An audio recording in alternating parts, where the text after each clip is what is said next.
కాంగ్రెస్ ప్రభుత్వంపై ఎమ్మెల్యే వేముల ప్రశాంత్ రెడ్డి తీవ్ర విమర్శలు చేశారు. ధాన్యం కొనుగోలు కేంద్రాల దగ్గర రైతులు నెల రోజులుగా పడిగాపులు కాస్తున్నా ప్రభుత్వం స్పందించడం లేదని ఆరోపించారు.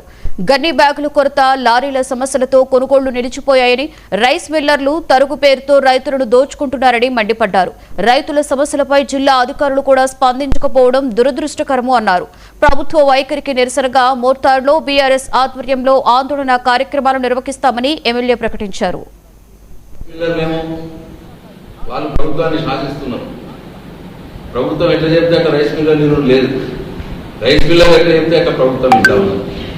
నాకే అక్కడ సెంటర్లో ఉన్న తహసీల్దారులు కావచ్చు, అందరూ కూడా ఉన్న మేనేజర్లు కావచ్చు, సార్ మొన్నటిదాకా 43 ఉండే, 40 కిలోలకు 43 కిలోలు ఇవ్వమంటుంది.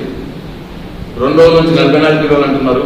ఇక ఇవాళ 45 కిలోలు కావాలంటున్నారు సార్ రైస్ మిల్లర్లు. 45 కిలోలు ఇవ్వకపోతే మేము దించుకోమని చెప్తున్నారని డైరెక్ట్ ఆఫీసర్లే మాకు రైతులు చెప్తున్నారు. మాకు చెప్పి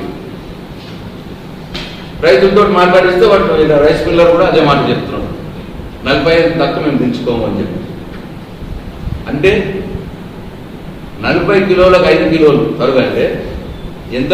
12.5 కిలోలు ఒక క్వింటాల్ ఇవాళ తరుగు తీస్తూ ఉన్నాం.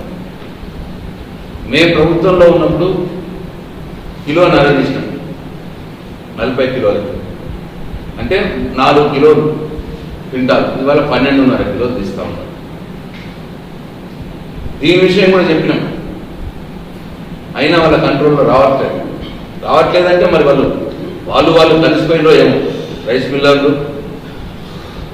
ప్రభుత్వంలో ఉన్న పెద్దలు కలిసిరో ఏమో, వాళ్ళ మతలబ్ ఏం జరుగుతున్నదో, ఏ విచ్చిపుచ్చకాలు జరుగుతున్నాయో రైస్ మిల్లర్